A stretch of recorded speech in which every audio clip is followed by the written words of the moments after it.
welcome back my YouTube channelnya Alek Variasi Palembang. Nah, kali ini kita kedatangan Daihatsu Ayla. Nah, untuk keluhan dari konsumennya itu lampunya kurang terang, tapi maunya simple-simple aja, gak mau bobok sama sekali. Jadi saraninya upgrade ke lampu LED by Pro 7 yang serinya P73CF 3 warna 5 mode. Udah kita pasanginya di lampu headlamp, tepatnya di lampu dekatnya. Oke, nyalain lampu pertama.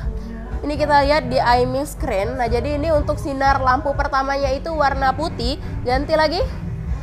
Ada warna kuning, ini kuningnya kuning pekat. Ganti lagi. Ada warna lampu standar putih kekuningan. Ganti lagi. Ada mode flash 2 warna putih dan kuning. Ganti lagi. Ada mode strobo 3 warna putih, kuning, dan putih kekuningan. Nah, jadi untuk pemasangannya soket to soket tanpa memutuskan kabel apapun, yang pastinya udah simple banget. Untuk harganya budget di bawah 1 jutaan aja.